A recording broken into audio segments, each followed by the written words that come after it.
see here. So welcome everyone again to November's session of the ReVer Lab series. My name is Roxy and I'm the Visitor Experience and Outreach Coordinator at the Lewis Latimer House Museum. For those who cannot see me, I'm an East Asian woman with short black hair, and I'm wearing a brown shirt with a purple puffy jacket because it's getting quite cold in New York City, where I'm calling from. I'm joined tonight by our facilitator, Sherese Francis, who I believe many of us are familiar with. Before we start tonight's program, I would like to acknowledge the Lewis Latimer House Museum is located in Flushing, Queens, and is on the land of the Matinecock, who are of the Algonquin people. They are the Aboriginal occupants of northwestern Long Island, among the first to feel the impact of European settlement, and seldom mentioned after the colonial period. The Matinecocks experienced profound changes after the 17th century. To learn more about the Matinecock Nation, we encourage you all to visit their website and Facebook page that I'll now share in the chat. And I would also like to take a minute to introduce our museum. The Lewis Latimer House Museum was the home to Black inventor Lewis Latimer, who lived in the house from 1903 to 1928 here in Flushing, Queens. He contributed to modern technologies, including the early elevator system, bathrooms and railroad carts, the telephone, and most notably, the carbon filament light bulb. We are here tonight for the second to last session of the ReVer Lab series. And as part of Sherese Francis' poetic project KwaNTum, ReVer Lab is an invitation for participants to be a part of her research process over the course of the lab sessions, and an open performance or collection that is coming up next month. KwaNTum is a poetic project exploring concepts of knowledge and knowledge making through Afro-diasporic-centered research, looking at various Black and Afro-diasporic thinkers, writers, poets, and artists, as well as themes of STEM. Sherese will present research findings and works in process and invite participants to create their own response pieces.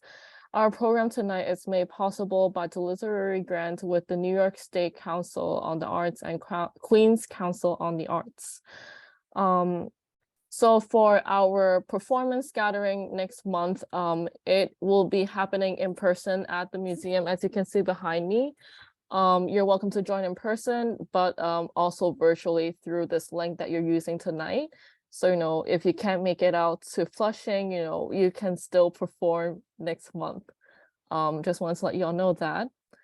And along with that, we just want to acknowledge that since this workshop is call and response, your response can happen either during or after Sherese's presentation that will follow this introduction. But you can also use what you're writing towards December's performance and gathering. We also want to acknowledge that silence is a very valid response should you feel like you cannot vocalize what you're feeling at the moment. We hope all of this resonates with you. And without further ado, I will introduce our facilitator tonight. Sherese Francis is an alchemist of the imagination and expresses herself through poetry, interdisciplinary arts, workshop facilitation, editing, and literary curation. Her work takes inspiration from her Afro-Caribbean heritage, Barbados and Dominica, and studies in Afrofuturism and Black speculative arts, mythology, and etymology. Some of her work has been published in Furious Flower, Obsidian, Apex Magazine, Bon Bouquet, African Voices, and Newtown Literary. Additionally, Sherese has published 3 chapbooks, Lucy's Bone Scrolls, with 3-legged elephant, variations on settling seedling, and recycling a Y that rules over my sacred site. Without further ado, I'll pass it on to Sherese.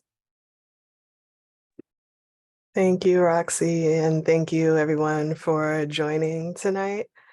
If you can't see me, I have a purple shirt on and glasses, and I have dreadlocks. And so tonight we'll be talking about language. The title was called Polysensic Somatics.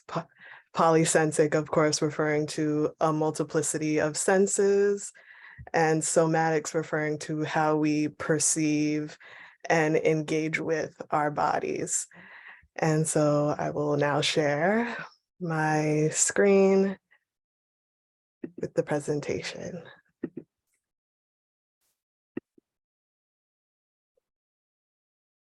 I hope everyone can see it. Yes, I can see it. Thank you, Roxy. Okay. So since the next Wakanda movie is coming out on Friday, I believe, I wanted to begin this workshop with thinking about Wakanda in general.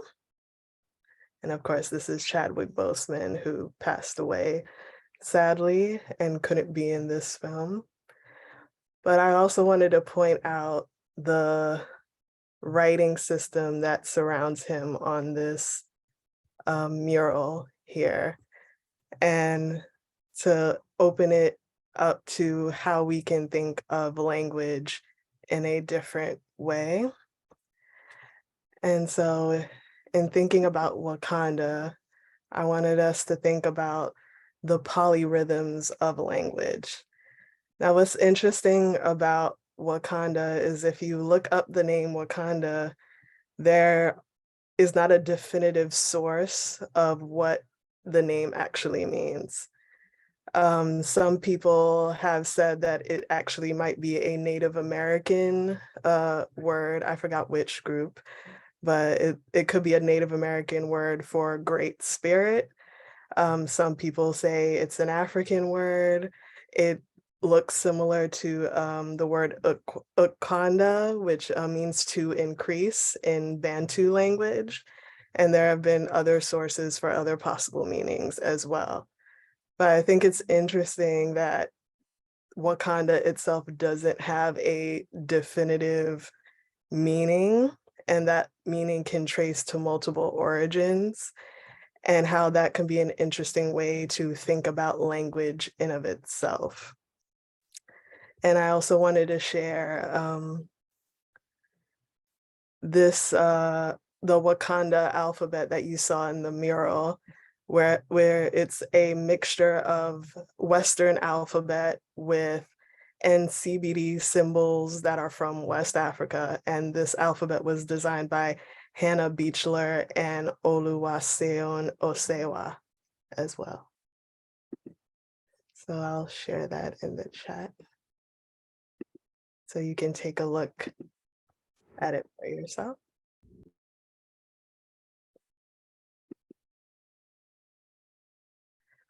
So in thinking about Wakanda, I wrote this short little piece.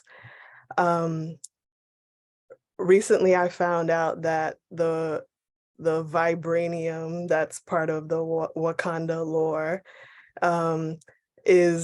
it was given a name in Bantu language called Isifo, and Isifo means gift.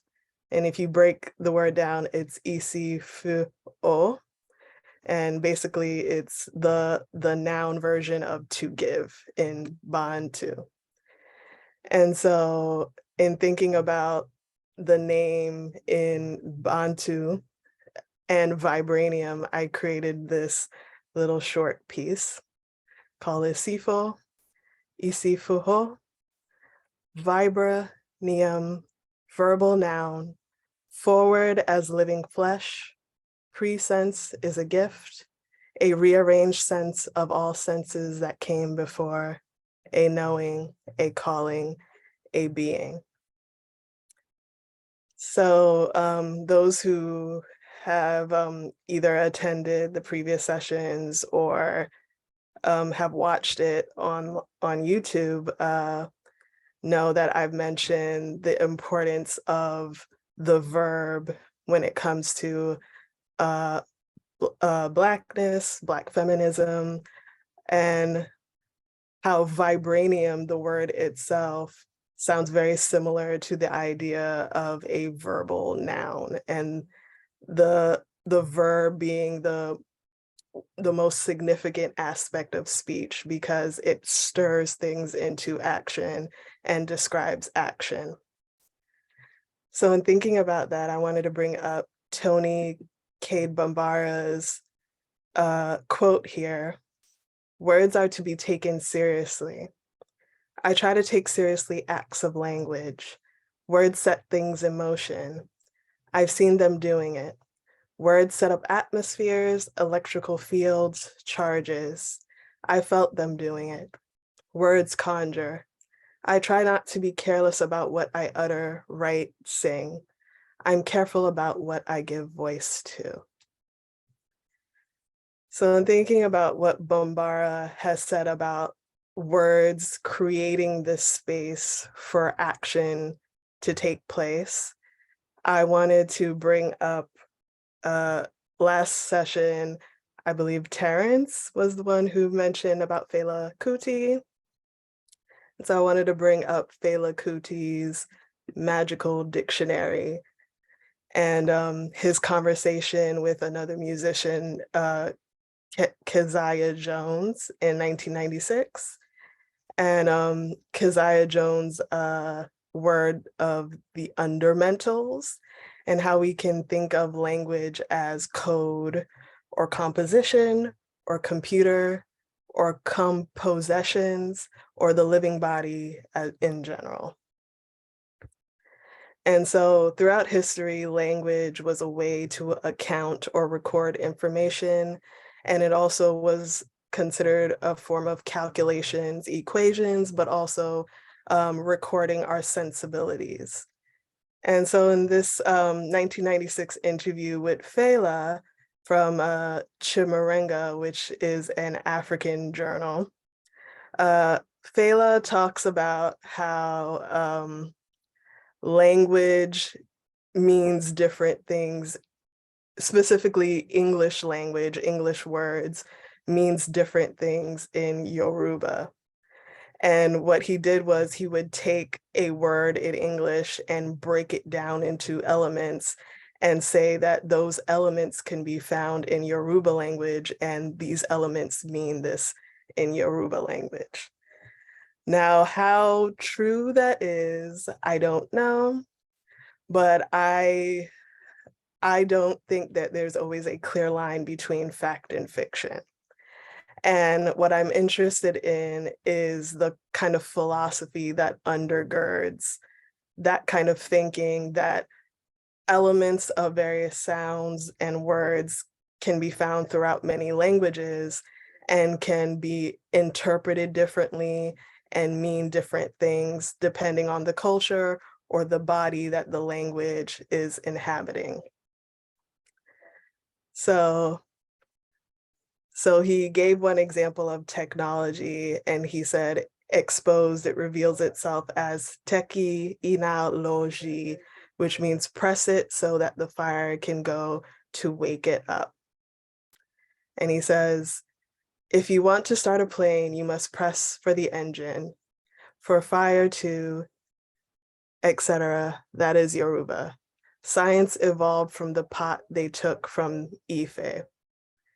So he mentions here science and how it's related to Ife, which is a divination system in Yoruba. And I think it's interesting how he relates science and Ife, a divination system, together. And the next person I'm going to be talking about is Aimé Césaire and his essay, Poetry and Knowledge, and how this goes back to one of my earlier sessions where I talked about James Baldwin and the idea that the language of science is a kind of drug, because it kind of normalizes us to a certain way of thinking, and we don't think in terms of relativity and relation to other things. So we think of westernized science as the utmost legitimate science, and we don't think of the different various knowledge systems that can exist. So I'm going to read a little bit from Aimé Césaire. Césaire's Poetry and Knowledge. Poetic knowledge is born in the great silence of scientific knowledge. Through reflection, observation, experience, The man out of his element before the facts ends up dominating them. Now he knows how to direct phenomena in the forest. He knows how to use the world, but he is not the king of the world, view of the world. Yes, science offers him a view of the world, but brief, but on the surface. Physics classifies and explains, but the essence of things escapes it. The natural sciences classify, but the quid proprium of things escapes them. As for mathematics, what escapes its abstract and logician activity is the real. In short, scientific knowledge numbers, measures, classifies, and kills. But it is not enough to say that scientific knowledge is sketchy. It must be added that she is poor and starving. To acquire it, man has sacrificed everything: desires, fears, feelings, psychological complexes. To acquire this impersonal knowledge, that is scientific knowledge, man has depersonalized himself. He has de-individuated himself. And that's from Amy Cesaire's Poetry and Knowledge. And so here, Amy Cesaire advocates for thinking about knowledge in a broader sense beyond this kind of classification system that has become Western ideas around science. And in case you don't know who Amy Cesaire is, he was one of the leaders of the Negritude movement, and he was a poet from the island of Martinique. And as we read in Poetry and Knowledge, he believed that there was a limiting nature of scientific knowledge and language, because in the compartmentalizing of knowledge into different boxes and categories, you don't get the full knowledge of life and how things relate to one another. In this article from Bernard E. Harcourt, in which he talks about poetry and knowledge, the essay he writes, the problem, Cesaire suggests, is that scientific knowledge isolates phenomena and in the process fails to comprehend the social and spatial relations and collectivities within which these phenomena exist. Science cannot get to the essence of things. It cannot achieve the richness of reality because methodologically, it fails to grasp objects in their complex relation to others, in their collective setting. Cesaire draws for an illustration of this impoverishment on a story from Aldous Huxley, Do What You Will. It concerns knowing what a lion really is. One cannot know, the story goes, if one studies only the lion. To understand the lion, one also needs to know the antelope and the zebras that the lion chase, the steppes where the lions live, the grass that the antelope grazes. The same goes for knowledge, Cesaire writes. Scientific knowledge is a lion without antelopes and zebras. It is barren. Scientific knowledge just delivers somewhat useless facts, just so knowledge.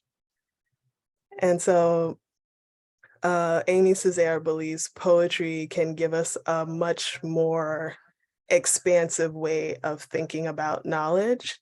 And he calls poetry l'être rendu au devenir, which means being turned over to becoming. That poetry allows for this kind of alchemic process or transformative process that allows different contradictory elements to coexist in various relationships to one another. And poetry relates to the mythic, which provides a space not only for poetry, but also for invention. So how can myth and poetry help us to reinvent what is knowledge and our perception of language? And I want to share this poem by Amy Cesaire called Word. Let's see, switch here. Okay. So I'm going to read this poem, and whatever words or lines stand out to you, feel free to write them down, because I'm going to ask you to think about that later on in the prompt I share at the end. So word. Amongst me, from myself to myself, outside any constellation, in my hands alone squeezed, the rare hiccup of an ultimate delirious spasm.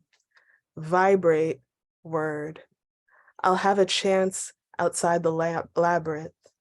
Longer, wider, vibrate, as ways ever tighter, as a lasso to catch me, as a rope to hang me, and let all the arrows nail me, and their most bitter curare to the beautiful axis pole of the very fresh stars.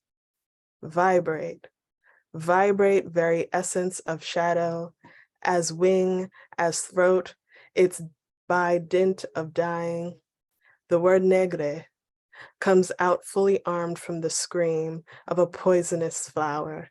The word negre, all filthy with parasites. The word negre, full of gangsters on the prowl, of mothers shrieking, of children crying. The word negre, a sizzling of burning flesh, bitter and made of horn, like the sun bleeding from the claws on the sidewalk of the clouds. The word negre, like the last cowed laughter of innocence between the tiger's teeth, and the way the word sun is a burst of gunfire, and the word night, a taffeta being torn, the word negre. Think, thick, don't you know, with the thunder of a summer claimed by incredulous freedoms. So I want you to reflect on what knowledges exist in this poem as well. I'll share it in the chat.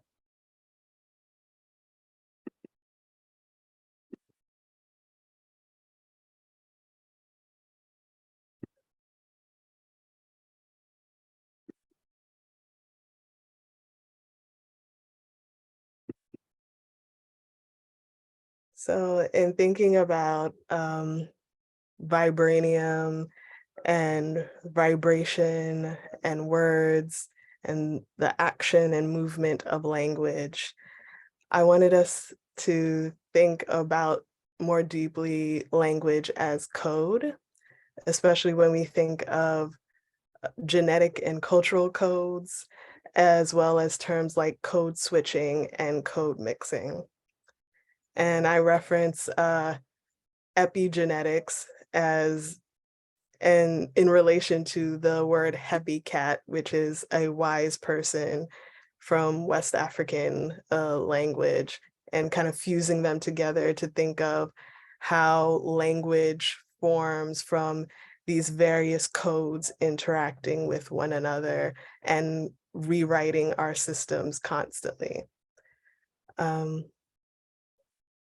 As I mentioned, much of our world is constructed and reconstructed of various elements, and those constructions and reconstructions constantly shape our being, like in epigenetics.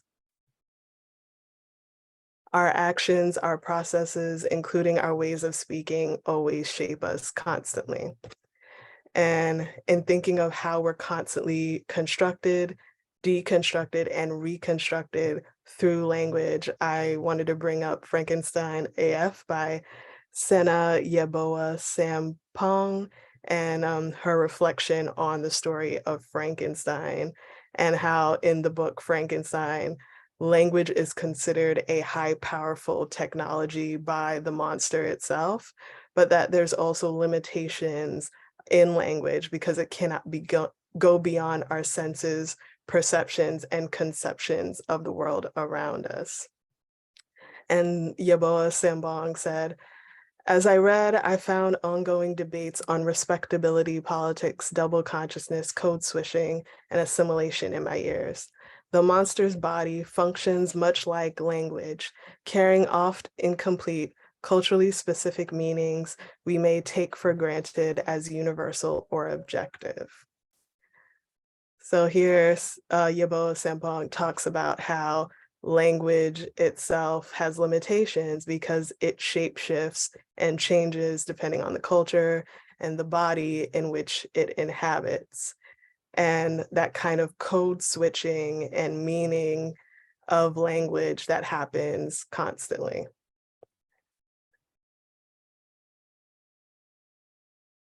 And I reference another quote from Yeboah Sambong. What and how we choose to perceive and not perceive affect the coding or writing, both genetic and culturally, of our bodies. And she says, as a Black person, a nerd, a writer, I find what I am and what I create are both abominable and marvelous. I know in order to get to the large picture, both marvel and abomination must then be embraced. In days of future past, Afrofuturism as an analytical framework, artistic practice, and aesthetic could help us patch together lost or overlooked fragments of our Black human history. The truth of me is the truth of you. It is the bits and pieces that I can make sense of, stitch together, breathe life into. With a new framework to decolonize science fiction, I aim to go boldly, whatever the case may be. So in her quote here, it relates very well to Amy Césaire's idea of poetry, of the idea of stitching together this kind of synesthesia of senses, stitching together both, as she says, abominable and marvelous, these contradictory elements of self to create something that is, as she says, Black is human. And I also wanted to bring up Milford Graves, who I mentioned in previous sessions, and his music extensions of infinite dimensions about how we process codes in our own body. And when we think of DNA and RNA and how RNA is a kind of translator of larger codes, how that also is thinking about language in another way, of how our own bodies translate larger codes that exist within the larger environments in which we live.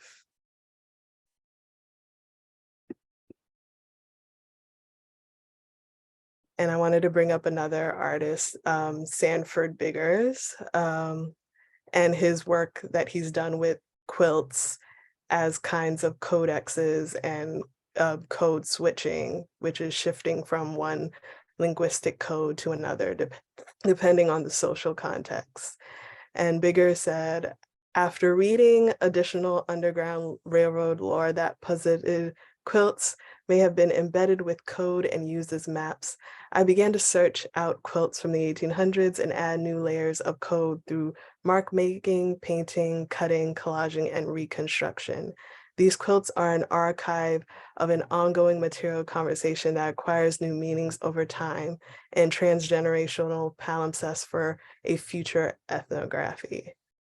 So in looking at his project around quilts, and I'll give you a few examples after this, I want us to think of language as a kind of quilting, a kind of textured system or map that is weaving together various elements like a quilt, and how those weaving together of various elements give us different kind of pathways and possibilities that we can think of.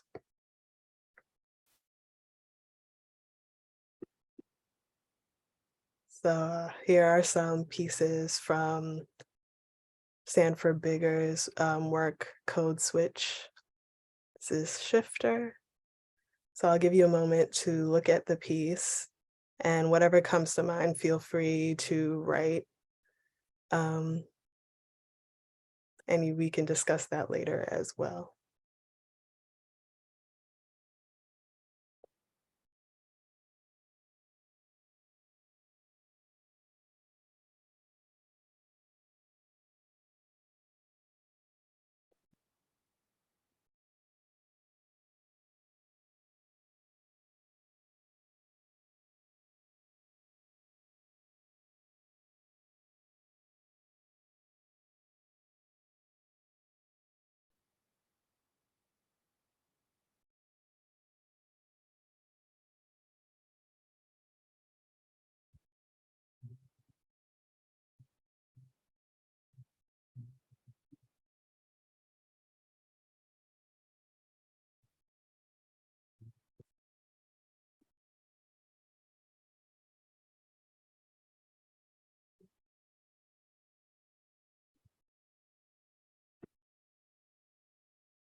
Okay, I'm gonna move to the next piece from Sanford Biggers.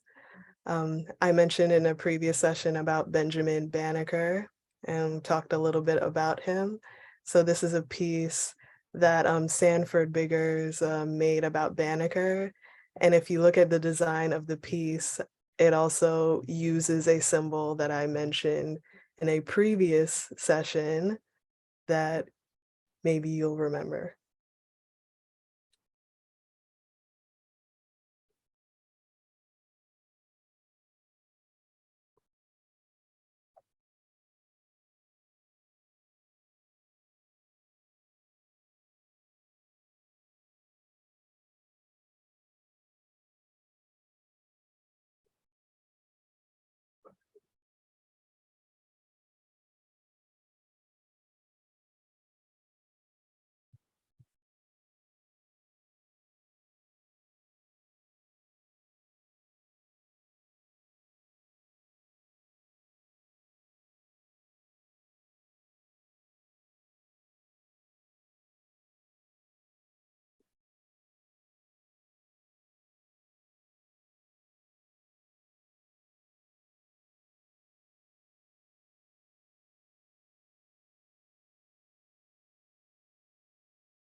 Now for the final piece, Big Data.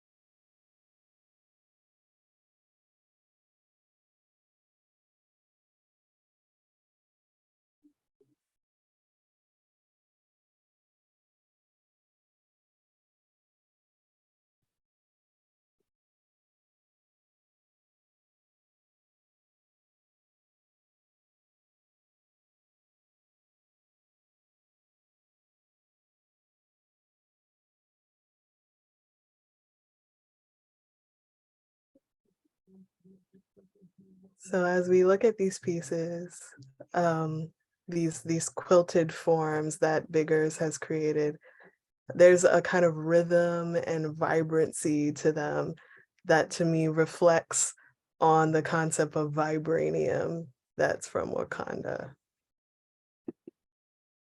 And so in terms of thinking about how the patterns and symbols that we use to represent information, I thought of the idea of QR codes that we use today. And QR actually means quick response. And the name itself reminded me of the idea of improvisation and how a quick response code can relate to the idea of improvisation or flow or these various circuitries of sense. And our bodies are always absorbing a lot of data and information that we're constantly compiling into various categories or quick responses. This is often called heuristics and schemas. So basically our brains are and nervous systems are wired to respond to certain cues in our environment and based on mental shortcuts that we've created. But what happens when those shortcuts are wrong? And those shortcuts, I also think of them in relation to our legal systems and laws as well, and how those laws and legal systems determine how we read each other and read ourselves quickly. So code systems are not just related to computer technology. There have been various code systems in relation to legal systems in the past, such as slave codes, Code Noir, which was passed in 1685 by King Louis XIV in France, and that defined how Black people throughout the French colonial empire moved around. There was Black codes, which was also called Black laws, which were laws that governed how African Americans moved throughout the United States in the 19th century. So these various codes determined the mobility of Black people across the globe. I also want to think of code in relation to what Jamaica Ajalon talked about in her essay, Fluid Code, how we can think of codes as a way of reclaiming a narrative through our own languages, a kind of alchemical processing of archives or bodily memory, as I call it. And in thinking about creating our own codes, I'm thinking about Bell Hooks and her idea of theory as a liberatory practice, how developing our own codes, much like quilts, creates an alternative framework or schema. Hooks needed theory to help her make sense of what she was feeling in a world where she didn't feel accepted and was seen as monstrous. She emphasized that theory needs to be an embodied and social collective practice, as well as that naming is not enough, but also action without naming and theory is not enough. And she quoted Katie King that theory is applied differently in different places, and that includes in everyday conversation. So theory, like language, needs to change in order to relate to those in a specific environment. And I also wanted to share this album from Winston Marsalis called Black Codes from the Underground. Feel free to listen to that during our later writing session.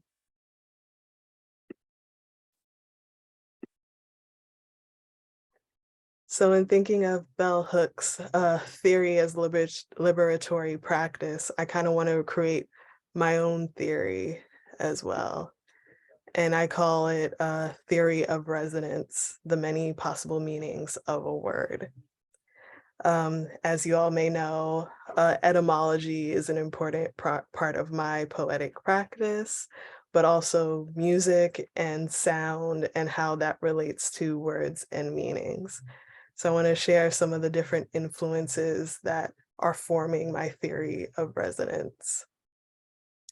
So I brought up Kodwo Eshun and the idea of rhythmic intelligence, rhythm as information, and information as polyrhythmic. And he stated, anywhere you have a sense of tension, that's the beginning. That's the sign of a bodily intelligence switching itself on. So in thinking of tension, it reminded me of the word tense and the idea of different times colliding and shifting together, and how these various times, spaces, and in beings, or unfree associations, as Fred Moten calls them, creates sound, creates language, these interacting, often contradictory meanings and sounds and relations. And as Césaire says, it creates these complexities of language, poetry, and knowledge. And I wanted to bring up anthropologist Michelle Rolfe-Trudel, who remarked in Silence About the Past that the past is a position, that all time is relative, all language is relative, all poetry, all knowledge is relative, and that they all shapeshift according to their positions.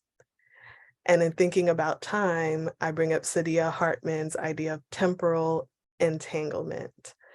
One of the things I think is true, which is a way of thinking about the afterlife of slavery in regard to how we inhabit historical time, is the sense of temporal entanglement, where the past, present, and future are not discrete and cut off from one another, but rather that we live in the simultaneity of that entanglement. This is almost common sense for Black folk. How does one narrate that? And my view of that is that we narrate that in terms of Black language in general, and that Black language is polysensic, polyrhythmic, it's resonant, and it can represent and attempts to transform the costs, losses, and sensibilities of the dismembering aspects of displacement, oppressive forces on the body and self. And I also want to bring up that it also relates to this kind of body hacking, which allows one to alchemize the dominant meanings of a word to alternative meanings within the archive of the word itself. A kind of dispersion act to counteract the centralizing, hierarchical, oppressive politicizing of a word, hacking through the Western linear time to collapse various times together through relativity of various senses. And some of that was influenced by Rashida Phillips of Black quantum futurism as well. So I see the word as not this static kind of flat symbol, but a kind of container or posture or symbol or source of various meanings that act as a kind of neural network or entanglement of loosely held together connections. And as Fred Moten says, the open space between synaptic connections or a kind of syntax creates these various words in of themselves. So in thinking about the theory of resonance, I wanted to bring up this artist, Thornton Dials. And Fred Moten uses one of Dial's pieces in his work as well.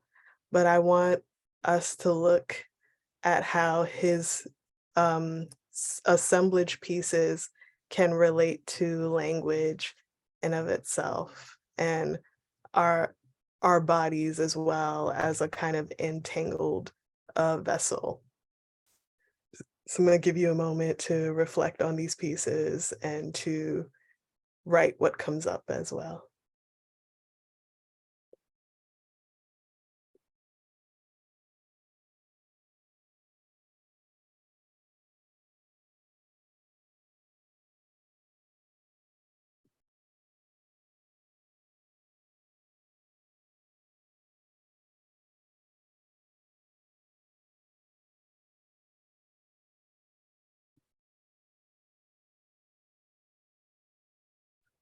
Sherese, can you remind us who the artist is again for these pieces?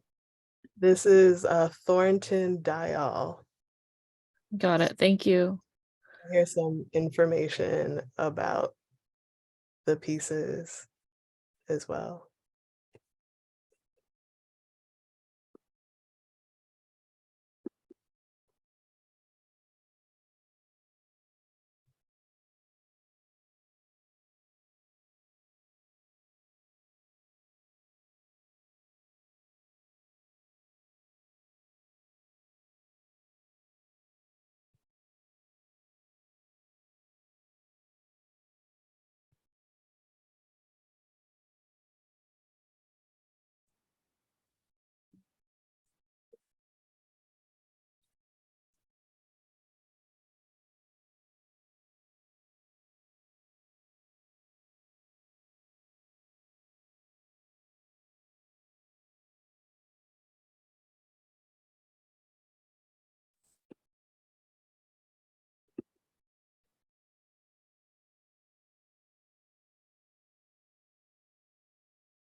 So those pieces were Freedom Cloth,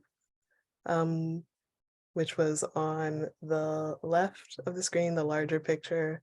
And that was inspired by quilters.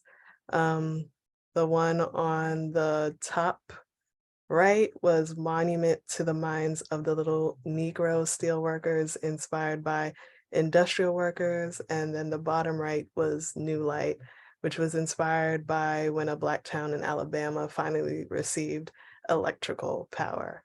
And this is a quote from Dial. If we going to change the world, we need to look at the little man. All them little folks out there, Black peoples, poor white peoples, all got big minds. We got to use them minds. So in thinking about language in different ways, I want to share this piece that I have in process called Switch, or Nkontim Sefu Opua, and that is an Adinkra word, and I'm going to let you look that up later on, and you'll see the different possible relations of that symbol as well throughout history.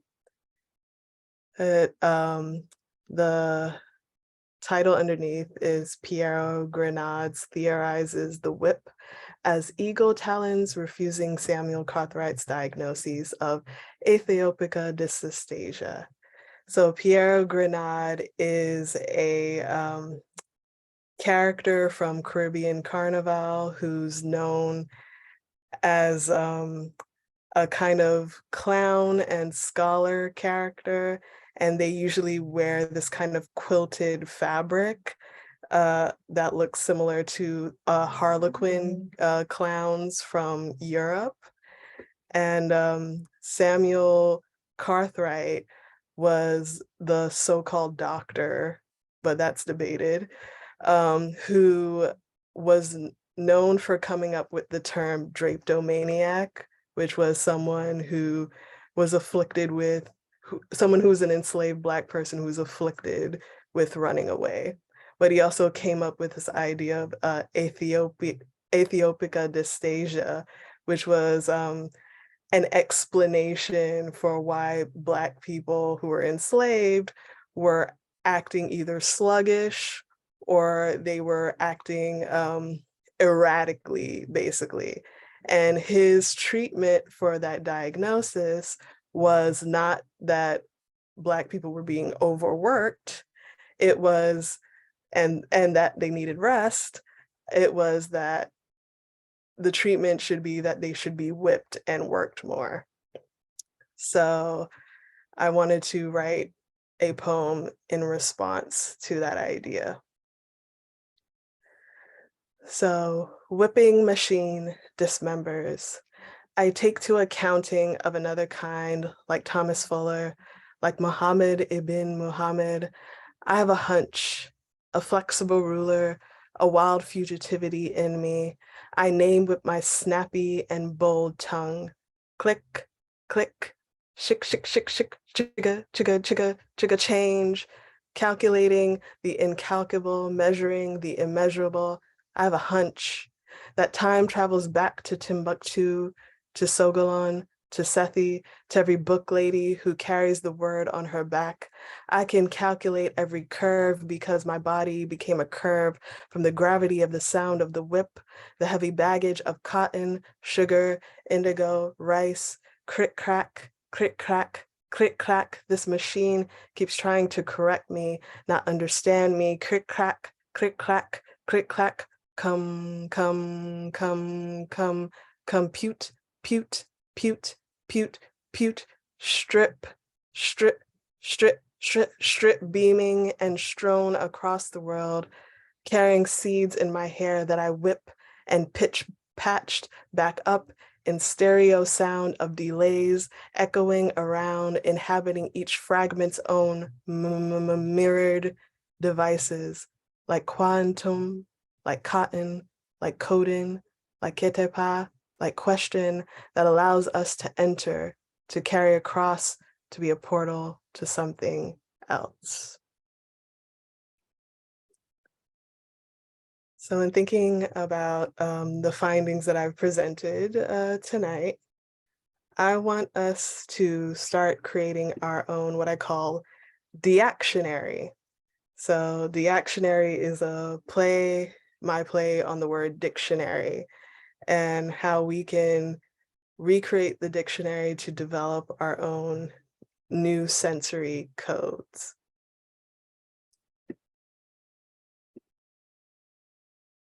So here is a list of prompts that I wanted to share with you all, and I want to give you some time to write. I would like for you all to write a list of words that you would like to know on a deeper embodied level. That could be the words that I've mentioned here tonight, if any of the poems that I've read. For each word, try vocalizing it. What does it sound like? What other words sound like it? How's your mouth, tongue, face moving as you say the word? How do you feel as you say the word? For each word, write it. How does it feel to write the word? What does the word and each letter look like to you? What other words does the word look like? For each word, research the history and etymology of the word, process the roots of the word and other related words. What resonates with you about the history and roots of the word? What else would you like to know about the word? To what else would you like to connect the word? How would you connect each part of the word to other origins of place and time? Take your notes about each word and write your own infinition. So that's different than a definition. An infinition has many possibilities of the meaning of a word, and it's about how it means in your own body. And how are you embodying the word? What network of possibilities do you want to enact with the word? So I would like to give you about 15 minutes to write on your own, and then we can reconvene and talk about what you wrote.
2 minutes left.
So feel free to keep writing if you choose to, but I just wanted to say that this is the end of my presentation for tonight, and feel free to volunteer to share some of your own findings in the chat or unmute yourself and share, or if you have any commentary about the presentation tonight or previous sessions, do feel free to share.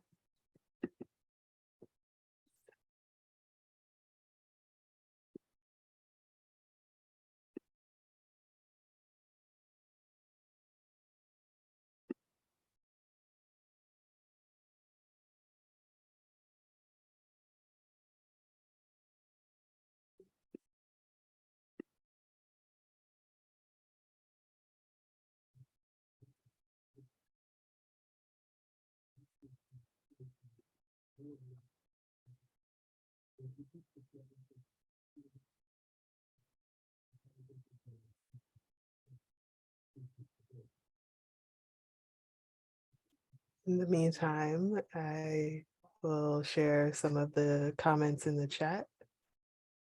So Damali, are you talking about the piece I read from Amy Césaire about epigenetic memory? Yes, the piece word. Like as I was about to type in the comment about it, then your next slide talked about it.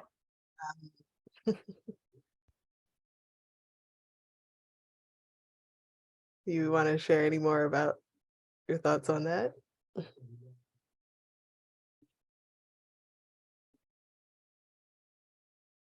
It's not really fleshed out, but it just there was something that he said. I think he said something about the sun, or the word sun is a burst of gunfire for some reason. That just made me think of like how we might react to certain words or react to traumas that maybe we didn't even experience, but there's still like something might trigger us that we don't even have any like current knowledge of because of that. Good point. Thank you for sharing. Terrence said, this makes me think about Westernization historically seeming to separate science and spirituality, just as with the sacred and secular, controlling, fighting, or trying to change nature or what's natural, extracting, marketing, and commercializing nutrients, concepts of good and evil, and more, all which seems to cause many forms of social, mental, personal, and more disease, unhealthiness, disunity, etc. Yes, thank you, Terrence, for sharing. Patricia Morton, I'm assuming in reference to Sanford Bigger's pieces, looks like some type of origami that I used to make as a child. Starts with an 8x10 piece of paper, folded in half, then again and again. The same shape, different patterns.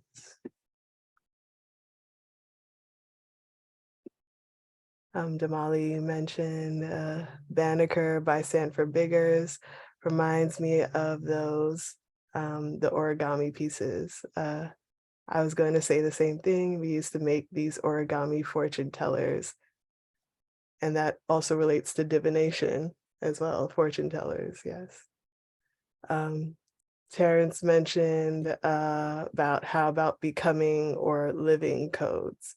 Well, we are living codes, right? Our DNA. So we are embodying codes every day.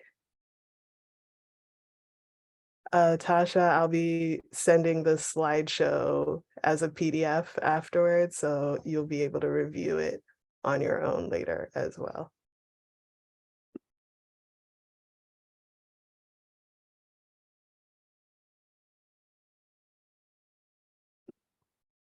Yeah, so if anyone would like to share any of your own personal findings during the writing session, feel free to.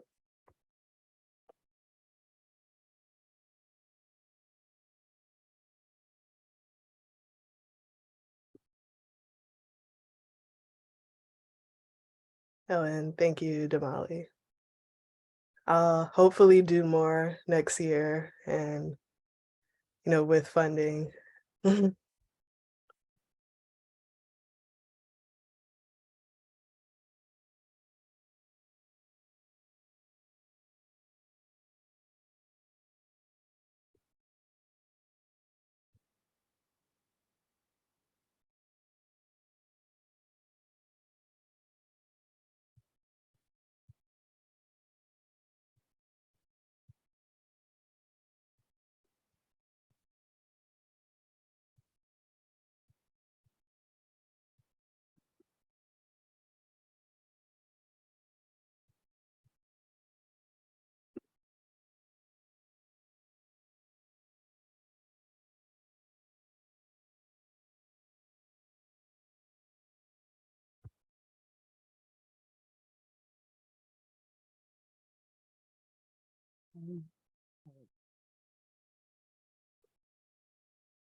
Roxy says, oh, don't be nervous to share.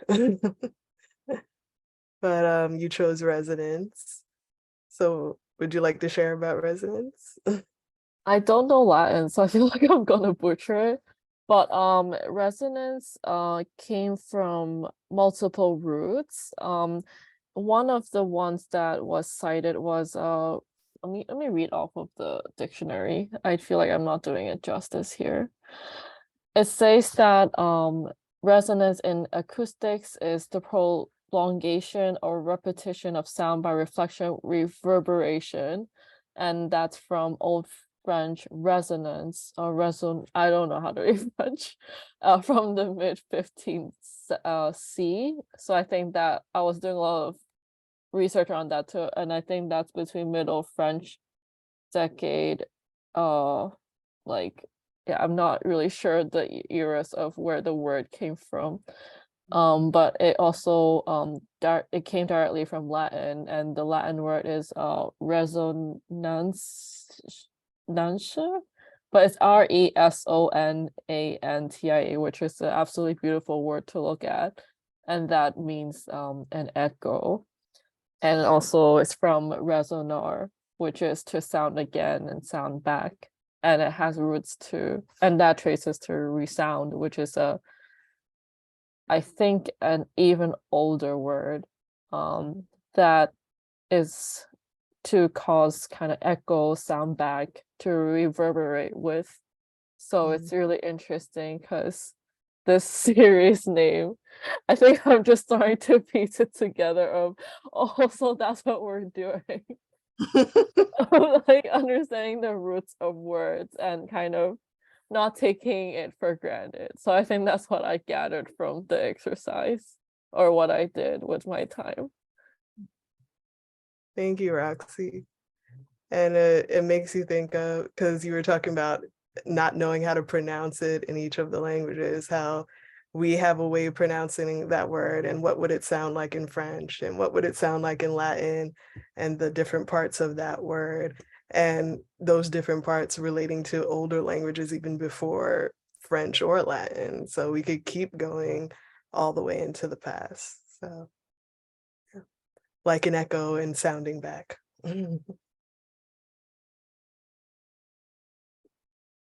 Anyone else want to share? Yeah.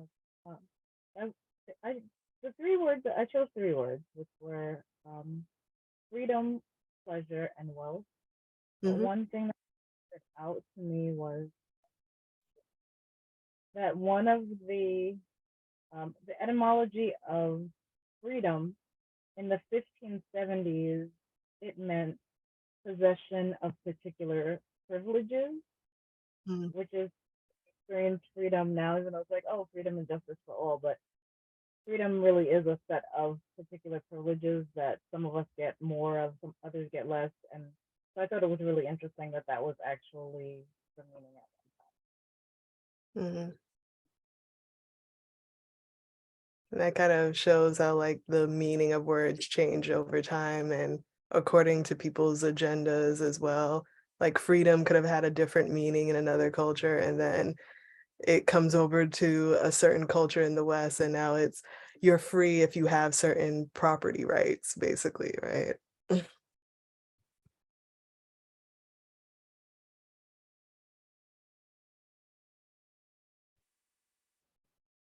Anyone else would like to share before we close out and end today?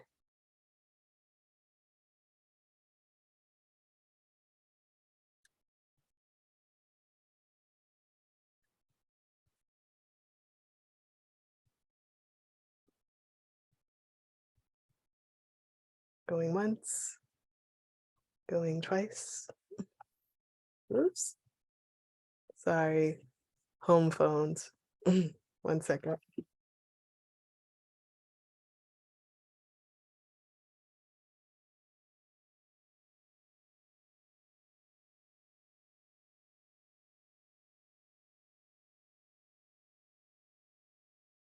I Okay. didn't even hear that. So I Oh, thought you were going, I thought you were like going once, going twice. No, like I thought you looked away because it was like, okay. Yeah, my home phone was ringing, so I thought you all could hear it. Okay. So if there's no other comments, I would like to end tonight with thanking you all for joining me for our final lab session for this year.